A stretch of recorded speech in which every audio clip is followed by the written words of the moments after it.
हम स्टार्ट करेंगे chapter chemical kinetics के बारे में। केमिकल काइनेटिक्स क्या है? केमिकल रिएक्शन के रेशियो को कैलकुलेट करना।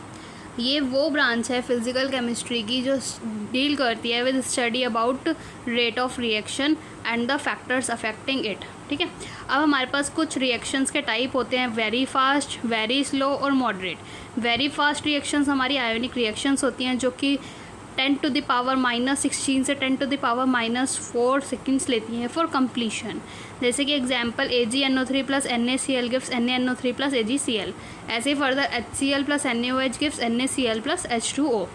दूसरी होती है very slow reaction. Very slow reaction क्या है? ये कुछ दिन या कुछ महीने या कुछ साल ले सकती हैं अपनी कंप्लीशन के लिए। जैसे कि हमारा एग्जाम्पल है rusting of iron. Rusting of iron, carbon जो कि डायमंड स्टेट से में है वो किस में कन्वर्ट हो गया? कार्बन जो कि ग्रेफाइट स्टेट में है। मॉडरेट रिएक्शंस ये ना तो बहुत फास्ट होती हैं ना तो बहुत ही धीरे होती हैं, जैसे कि या कुछ मिनट से कुछ सेकंड्स तक ये कंप्लीशन में टाइम लेती हैं। जैसे कि हमारे पास मॉलिक्यूलर रिएक्शंस जो होती हैं वो मॉडरेट रिएक्शंस होती हैं, जैसे जो कि गैसियस रिएक्शंस हुई। N2 + 3H2 gives us 2NH3, N2O4 gives 2 moles of NO2 and SO2Cl2 gives us SO2 + Cl2। अब अगर हमें किसी रिएक्शन का रेट लिखना है तो वो हम कैसे लिखेंगे? तो सपोज़ मेरे पास कोई रिएक्शन दी है, रिएक्टेंट गिव्स प्रोडक्ट, तो मुझे इस रिएक्शन का रेट लिखना है तो change in concentration upon time. तो रेट ऑफ रिएक्शन जो कि लिखा जाता है चेंज इन कंसनट्रेशन के टर्म में, किसका? रिएक्टेंट का भी और प्रोडक्ट का भी। अब रेट के टाइप्स होते हैं। एवरेज रेट, एवरेज रेट क्या है? Rate of reaction measured over a time interval. तो एवरेज रेट क्या होगा? Change in concentration upon time interval.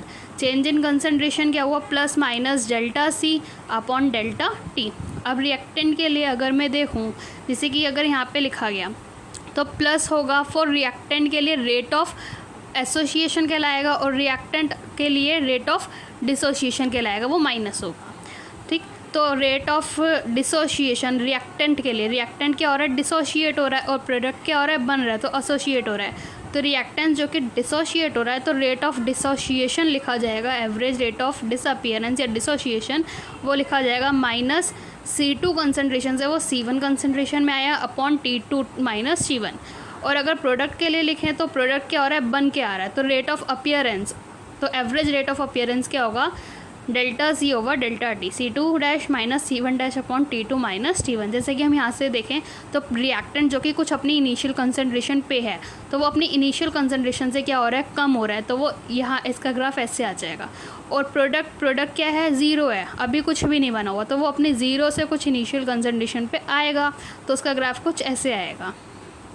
अब अगर मैं देखूँ इंस्टेंटेनियस रेट, इंस्टेंटेनियस रेट क्या है? Rate of reaction at any instant during the reaction. तो इंस्टेंटेनियस रेट कैसा लिखा जाएगा? अल्फ़ा जो कि लिमिट में रखूँगी डेल्टा T टेंड्स टू 0, तो plus minus delta C over delta T। तो अगर एक इंस्टेंट के लिए लिखा जाए तो plus minus DC over DT। तो इंस्टेंटेनियस रेट क्या है? Plus minus DC over DT, जो कि स्लोप है टेंजेंट का। जैसे कि ये है, ये एक टेंजेंट बना तो इसका स्लोप है। तो अगर instantaneous rate of dissociation disappearance लिखा जाएगा तो माइनस DC ओवर DT, तो स्लोप आएगा minus tan theta. Rate of appearance, instantaneous rate of appearance लिखा जाएगा तो वो 10 थीटा जो कि DC अपॉन DT होगा। रिएक्टेंट्स के लिए अगर मैं देखूँ तो रेट ऑफ डिसअपियरेंस एवरेज निकालूंगी तो minus delta C over DT, instant के लिए माइनस DC ओवर DT, तो उसका स्लोप आएगा माइनस 10 थीटा। प्रोडक्ट के लिए एवरेज रेट ऑफ अपीयरेंस लिखा जाएगा delta C over delta T, और रेट ऑफ अपीयरेंस इंस्टेंटेनियस के लिए लिखा जाएगा DC ओवर DT। अब रेट ऑफ रिएक्शन क्या होता है? Rate with respect to reactant और product which has stoichiometric coefficient is called rate of reaction. अब जैसे A मोल्स मुझे, मतलब A जो कि रिएक्टेंट है वो मुझे B प्रोडक्ट दे रहा है, जहाँ पे मैं वॉल्यूम लूँ 1 लीटर, तो इनिशियल अगर मैं T टाइम 0 पे देखूँ तो इसके कुछ 5 मोल्स हैं, इसके कुछ भी नहीं है। अब कुछ T = 2 सेकेंड्स पे अगर मैं देखूँ तो इसका 1 मोल रह गया सिर्फ, तो इसके जितने मोल्स कम हुए वो वहाँ पे उतने मोल्स बन के आ गए। तो अगर रेट ऑफ अपीयरेंस डिसअपियरेंस लिखा जाए, डिसअपियर किसका हो रहा है? A का, तो क्या लिखा जाएगा? चेंज इन कंसनट्रेशन, मतलब माइनस, क्योंकि अपीयरेंस इसके लिए हम रिएक्टेंट के लिए हम माइनस लगाएंगे, तो 1 - 5 अपॉन 2 - 0। ऐसी अपीयरेंस बी क्या है? बन के आ रहा है, तो चेंज इन कंसनट्रेशन ये बी जो कि प्रोडक्ट है उसके लिए प्लस आएगा 4 माइनस 0 अपॉन 2 माइनस 0। तो रेट ऑफ रिएक्शन क्या आ जाएगा मेरा, minus delta A over delta T, या फिर is equals minus delta B over delta T, जहाँ से क्या आ जाएगा 2 mole litre inverse second inverse. अब सपोज एक रिएक्शन है, A moles of A plus B moles of B give C moles of C plus D moles of D. तो कैसे लिखा जाएगा, इसका जो स्टोइकियोमेट्रिक होगा वो नीचे आ जाएगा। तो 1 अपॉन ए, और ये रिएक्टेंट्स है तो इनके लिए माइनस आएगा, minus D over D T is equals 1 upon B minus D B over D T is equals 1 upon C D C over D T. अभी प्रोडक्ट्स हैं तो इनका प्लस होगा, तो ऐसे is equals 1 upon D D D over D T. ये क्या है हमारे disappearance, rate of disappearance A और बी के, और ये क्या है रेट ऑफ अपीयरेंस सी और डी के। तो 1 upon A of rate of appearance of A किसके बराबर होगा, 1 upon A B of rate of disappearance of B के, और 1 upon A of rate of disappearance of A जो कि बराबर होगा 1 upon C of rate of appearance of C के। तो मैं यहाँ से ये कह सकती हूँ जो रेट ऑफ डिसअपियरेंस है ए का अपॉन जो रेट ऑफ डिसअपियरेंस है बी का, वो क्या आ जाएगा ए अपॉन बी, या फिर rate of disappearance of A upon rate of disappearance of C, वो आ जाएगा ए अपॉन सी। रेट्स का जो रेशियो होता है वो स्टोइकियोमेट्रिक रेशियो के बराबर होगा। अब अगर एक गैसियस रिएक्शन के लिए ये चीज़ देखी जाए तो ए मोल्स ए जो कि गैस है, ये भी गैस है, ये भी गैस है, ये भी गैस है, तो रेट ऑफ रिएक्शन कैसे लिखा जाएगा, 1 upon A minus D P A over D T is equals 1 upon B minus G B over D. तो वो कैसे लिखा जाएगा, रेट ऑफ रिएक्शन कैसे लिखा जाएगा, 1 अपॉन ए जो कि इसका स्टोइकियोमेट्रिक आएगा। अब गैस है तो गैस के लिए तो प्रेशर आएगा, तो D P A over D T is equals 1 upon B minus D P B over D T. अब ये माइनस क्या है क्योंकि रिएक्टेंट के लिए माइनस होता है। 1 upon C D P C upon D T is equals to 1 upon D D P D over D T. और ये P A P B P C P D क्या है, हमारे पार्शियल प्रेशर्स हैं उन्हीं गैसेस के। तो गैसेस के लिए अगर मैं देखूँ तो पी वी इज इक्वल्स क्या होता है एन आर टी, तो यहाँ से पी क्या हो जाएगा N over V of R T, जहाँ पे एन ओवर वी क्या होता है कंसनट्रेशन।